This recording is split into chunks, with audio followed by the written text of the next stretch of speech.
Hi everybody, I'm Brittany Lewis, a reporter here at Forbes. Joining me now is my fellow Forbes colleague, Matt Craig. Matt, thanks for coming on. I appreciate being back, Brittany, and I know we're talking about gaming today, so I want to know what your gaming experience is. Where are we starting from here? We're starting from scratch. Okay. Basically, I did get gifted a Wii in high school, so very rudimentary, very baseline, which is actually great because my first question, we are talking about Fortnite today. Yes.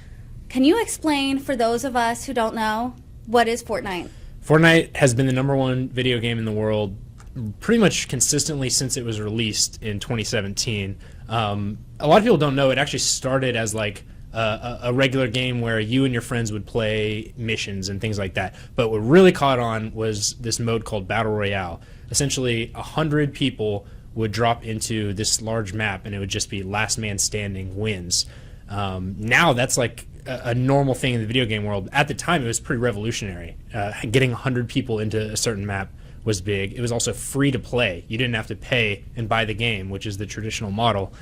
So this game took off like gangbusters, and it really transformed not just the company, Epic Games, but also the entire gaming industry in the last 5-6 years. Can you dive a little deeper there? How did this Battle Royale type of game really transform and transcend the industry? Sure. So really, since the invention of video games, the model has been very simple. A developer makes a game, and then they sell a game for $20, $30, $40, $50, $60. I mean, but it's a one-time cost. What Epic said was, hey, we're going to make this game completely free to play, but we'll have an in-game store, and it'll have the ability to buy aesthetic items, maybe like a paint job for your car in the game, or your character wears different clothes, or things like that. And what they found was, hey, we can keep people within the ecosystem. Each few months, they would have seasons of content, and they would come out with new content so that even though you're playing the same game, it would feel different. And players stuck around. And not only that, you're not capping the amount that they can spend on a game. If they buy a $60 game, that's it. If they have this open-ended thing that you're playing for 6 years, you get more out of each individual person. And just to say what that did for Epic, when they launched the game, they were making $100 million in revenue, which they were a respectable player in the gaming industry. Within 1 year of releasing Fortnite, they had $5.6 billion in revenue, and 97% of that was from Fortnite. So that completely changed the company. They were a 500-person company, and within a few years, they had 5,000 employees. So it completely changed what Epic Games was going to do with the digital landscape and with the gaming industry. This was pretty unprecedented back in 2017. Now you're saying it's basically par for the course. But how in other ways did Fortnite and Epic really transform the gaming industry? I know they do collaborations, concerts. Sure. Talk about that. Absolutely. Well, the thing I'll say is other companies started copying them. Activision they had Call of Duty franchise, which is a best-selling gaming franchise. All of a sudden, they came out with a free-to-play Battle Royale mode of Call of Duty. EA came out with Apex Legends, which is another Battle Royale game, a little less popular, which is maybe why I'm stumbling over it. But games all wanted to have the Fortnite model. But at that point, Fortnite was a juggernaut and couldn't be stopped. As far as how it transcended gaming into the popular culture, which I think is also really important to talk about, Fortnite has been the leader in that. They've had collaborations with Star Wars and Marvel and DC and Netflix. Essentially, if you want to promote something to young people, the best place to find them is on Fortnite. So they have characters, like you can play as Spider-Man, or you can play as Eleven from Stranger Things, right? And then also, on top of that, they hosted digital concerts within the game. So you would just be playing a Battle Royale, and a 50-foot version of Travis Scott would be doing a concert while that's happening. And Marshmello did a concert, and they've had lots of other people, Charlie Pluth and other people, do concerts within the game. So really, it has become like a cultural touchstone for youth culture, more so than just, hey, I'm a hardcore gamer and I love playing games. And I really think as far as what Epic wanted to do with their company was based on that. They were surprised to find that, hey, this isn't just about hardcore gamers. Everyone wants to be a part of Fortnite.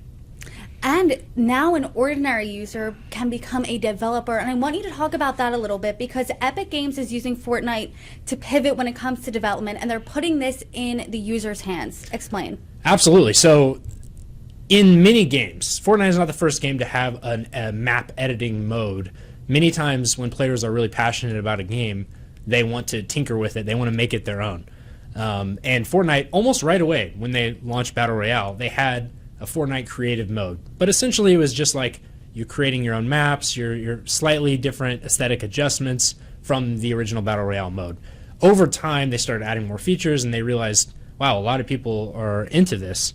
And I should say on the side, a separate business that Epic had was they have a professional game development engine called the Unreal Engine that they develop and they let people license out. Blockbuster games from other studios have been made using Epic's software. Okay, Star Wars has a game, Jedi Fallen Order, Batman Arkham Asylum, Valorant. I know you're not a gamer. These are like big games that were made using Epic's tools. Okay, so they thought, hey, what if we combine these two elements of our business and we say we're going to take the Unreal Professional Toolkit and put that into the Fortnite Creative mode. And essentially, they started with a very simplified version, but they're adding more and more features over time to eventually, hey, free to play, free to use. Any players who want to use in Fortnite the tools of our game and make your own games, you can now do that within our platform. And their goal within that is maybe the next Fortnite, the next massive mega hit, will be made within their ecosystem. And then, of course, they can take a percentage of the profits for themselves. Of course, and how unprecedented is this? Is Epic the first in its kind to be doing this, where they're really putting this into the crowd? At this scale, absolutely. The thing that is different, like there are other examples. For example, the game Counter-Strike, which is like a legendary video game, started as a community mod, which just means someone tinkered with the game of this other game named Half-Life. There's a reason why most people haven't heard of Half-Life. It's because the mod of it, Counter-Strike, became a way bigger game.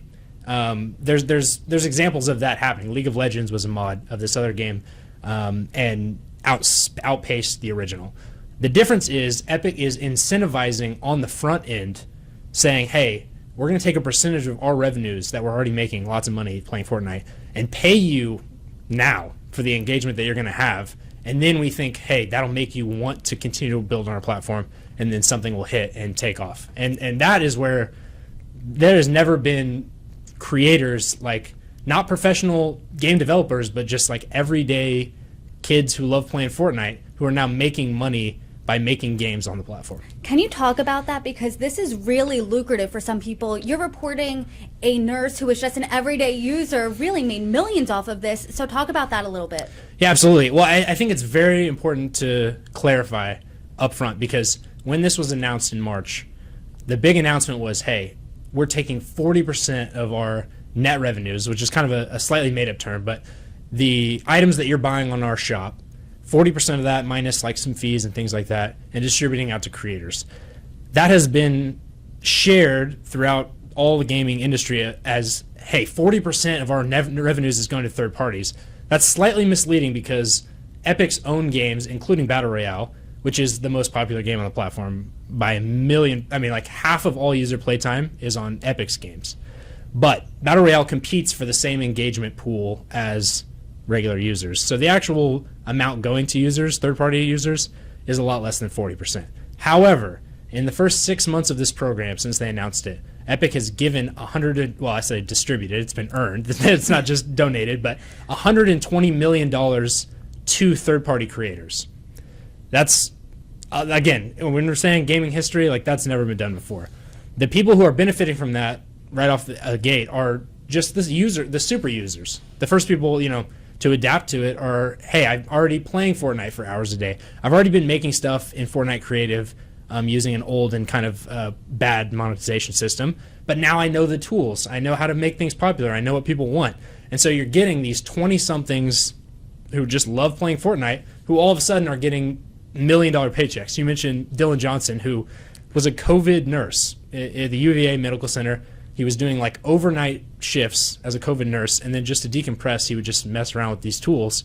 And now this year, he will make $8 million making these little mini games on Fortnite. And there's plenty of examples, again, really young people making serious money making these mini games on Fortnite. When I'm listening to you describe this, when I'm reading your story, I'm not going to lie, it sounds almost too good to be true. So is it, or is the earning potential here pretty unlimited? Well, that's a very interesting question and good question. In the short term, these guys rule the space.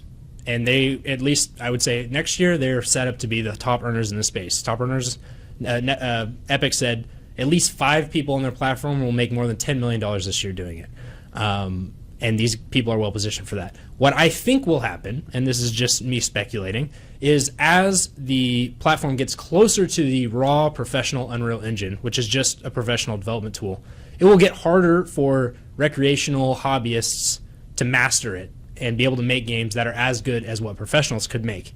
And when these professional studios see the economic opportunity, hey, there's money to be made here, and they join the platform with CS degrees and professional experience making video games and the ability to make games that are nothing like Fortnite becomes available. As it stands right now, the games on the platform are still looking and feeling very much like variations of Fortnite. Over time, that will not be the case because they will add more tools. So my concern is the wrong word, but my hunch is that professional developers could move into the space and kind of muscle out those 20-something Fortnite hobbyists. And Epic is totally on board with this. They think that this is the evolution of the ecosystem, is, hey, we can convince the top professional studios to move in, make games, because they're the ones who will make a game that could be as big as Epic. And our big bet, if you're Epic, is having not just like a lot of fun little mini games, but a massive AAA game within their ecosystem, because that's really like where they're going to make tons and tons of money. So they're more than happy to say, yes, professional studios, please come in, even if it means less money for the 26-year-old former nurses who are suddenly rich.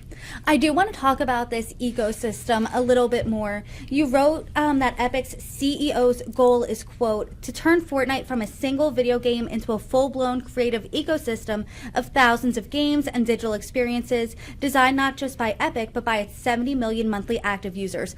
So how far are we along in this ecosystem? Square one, further down the path? What does that look like?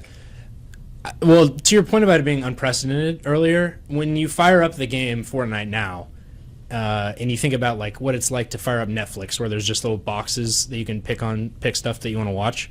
That's how it kind of looks now when you get on Fortnite. There's all these games to play. Instead of normally you load it up and hey, here's the game, play game, and it would just be Battle Royale. And can I interrupt you there? Sure. When you click on the games, does it say like, oh, this was created by Joe Smith from... I mean, they have usernames, but okay, yeah, so for you example, can tell this isn't like Epic's game. This is someone made this game. Yes. So Dylan Johnson's The Boy Dilly, right? But it'll say on there, it's like the same way you would call up Netflix and it would say directed by and written by and starring so-and-so, with like a little intro, It's very similar with these games. But my point in saying that is, they put Battle Royale in the boxes the same way it would be for any other game. However, obviously, it is the game that people come to Fortnite to play. When you say Fortnite, most of the time you mean the Epic Battle Royale mode, right? Their goal is that over time you disassociate those things, that Fortnite doesn't necessarily always mean the Battle Royale mode. So where they're at right now is about 50-50. That was less. This past weekend, they had a massive weekend because they released their original map from 2018. And the amount of time played on the Epic first-party Battle Royale mode was way higher. I would say 70+%. But normally, the past few months, it's been about 50-50. What I heard I spoke to an executive at Epic, and they said, we would love if down the road it's 90% third-party games and 10% first-party games. They're still going to make their own content. Epic still wants to make game experiences themselves. But he said, we have no illusion that we are as good at making these games as 70 million people plus, right? And so if down the road only 10% is people playing Epic Battle Royale and 90% is some other hit game made on the platform, Epic's more than happy to do that. It's a lower margin business, but it's a way to succeed really in perpetuity. Can you talk about how successful this strategy has been so far? Can you quantify that at all for us? Well, like I said, we know 2 years of the revenue because they were in a lawsuit with Apple over a percentage of Apple taking their stuff in the game store. And in those 2 years, Fortnite accounted for 97% of the company's revenue in 2018 and 88% in 2019. So Fortnite is Epic, or has been for the past few years, and we know $5.6 billion revenue in 2018. I think it was like 4.3 in 2019, lower, but then up to 5.1 in 2020. So we estimated $6 billion for Epic in 2022. So it's a $6 billion enterprise, Fortnite. As I mentioned, only 120 million is being distributed to third parties as of now. But each of those scales could go up. Fortnite's whole thing is, hey, a game is not popular forever. It's incredible that Fortnite is still popular 6 years later. You could go back and say, what game has been popular 6 years after it came out? We're already on borrowed time, right? It won't be a popular game forever, but we're hoping that next massive game, we're also getting a slice of that. And I guess my question for you, let's say you're just the average Joe Schmo creator, how does your game get broadcast to everyone? Because I'm thinking of the Netflix thing. If your show isn't in the top 10 of Netflix, unless someone's searching for it, they're going to have a tougher time than, oh, there's a show right there, I'm going to click and watch that. 100%. And I'm so glad you asked me this because it wasn't able to fit into the story. But when I talk to these creators, the number one issue that they have is discoverability. The way I compare it to is like a TikTok creator.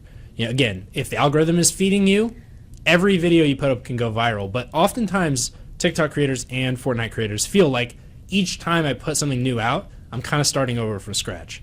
Because if it doesn't get picked by Epic as like, here's something we put on the homepage, or by the algorithm that says, here's something you might like, just exactly like Netflix can push a show up to number one in the world by just like feeding it to everyone. Fortnite and Epic's system does the same thing. Epic kind of feels like that's okay by them if it means more creators can get interested and really feel like, and TikTok feels this way too, if I feel like I had one video go viral, I'm more likely to just continue to make stuff on the platform. And so Epic is kind of okay with it. They are trying to improve their discoverability tools and allow people to kind of build an audience over time. Because, for example, if you're not on the homepage right now, you have to enter a code, and that is what takes you to a map. It's very impractical that you're going to enter like an 8-digit code, right? So they say they're going to and will improve their discoverability tools over time. But right now, that is the number one issue that creators are feeling like they're facing. Clearly, it sounds like creative mode is here to stay. So what's next for Epic and Fortnite? Just continuing to double down on the strategy?